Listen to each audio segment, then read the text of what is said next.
All right, let's dive right into a really tough question we need to talk about elections in Meghalaya. We all see them as this big celebration of democracy, but what if we peel back a layer? Are the rules we all count on actually being followed? And that's really the heart of it, isn't it?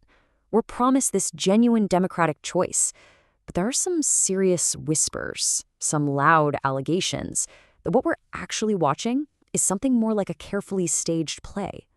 So, what's really going on? So, before we get into the messy stuff, let's just set the stage. We need to understand what the ideal situation even looks like. What does a free and fair election mean, according to the official rulebook? You know, on paper, the whole system is built on this really solid foundation. Legally, the process is designed from the ground up to be transparent and fair, to give every single voter a voice that's equal and hasn't been bought or pressured. It's all right there, written into the highest laws of the country. Okay, so you've got those big foundational laws, but then there's this other, much more specific rule book that comes out to play every single time an election is called. It's called the Model Code of Conduct, or the MCC for short, and you can basically think of it as the referee's handbook for the campaign season. Its whole job, its entire reason for existing, is to keep the playing field level and make sure nobody gets an unfair leg up. And look, the rules here aren't vague. They are super, super specific. The MCC says you absolutely cannot bribe voters with cash or liquor or anything else. You can't use government resources for your campaign, and any kind of intimidation or muscle power, totally out of bounds. The lines are drawn crystal clear. Okay, so that's the rule book. But, and this is a big but, what happens when that official book clashes with what people are actually seeing and reporting from the ground? And this is where things just don't add up. The rules say no bribing, but cash for votes is reportedly a common thing. The rules put a cap on spending, but you hear stories everywhere about these huge hidden expenses. The government machine is supposed to stay neutral, but there are claims of officials being pressured. It's a pretty stark contrast. And here's the kicker. According to the source material, these alleged violations, they aren't even seen as some shocking, rare event anymore. For a lot of people, they've just become normal, an expected part of the whole election circus. And that normalization, that's a massive part of the problem. So you gotta ask, right? If the rules are so black and white, and if these violations are so widely talked about, why does this gap just keep getting wider? Well, it all boils down to one word: enforcement. I mean, seriously, think about it for a second. With all the noise and all the allegations we hear every single election, how often do we actually see someone face a real severe consequence? The source points out that things like a major candidate getting disqualified or facing actual criminal charges, it's just incredibly rare.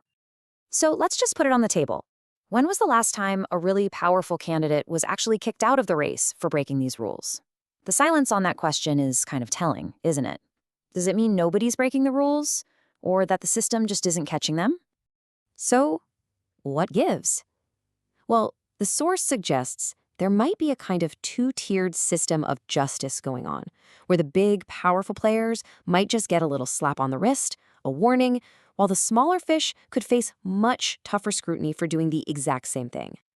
Okay, so we've walked through the rules, the reported reality, and the big question mark hanging over enforcement. But this isn't just some academic debate.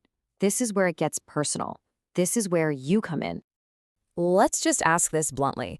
If votes in your neighborhood are being swayed by a last-minute gift or some cash, are you really choosing your leader? Or is your democratic right being bought for a pretty low price? And what about that old excuse, oh, but everybody does it? Why do we let that slide? Shouldn't we see that as a direct attack on our own dignity, on the value of our vote, instead of just shrugging it off as the way things are?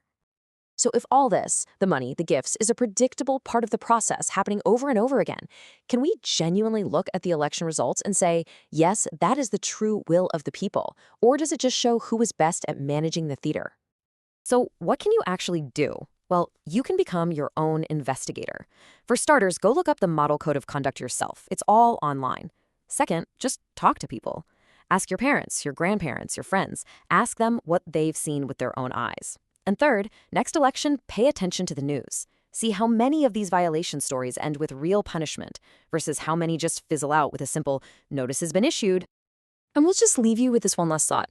Just imagine for a second, how different would our politics look? How different would our state look if every single violation of these rules, no matter who did it, was met with swift, visible, and serious punishment?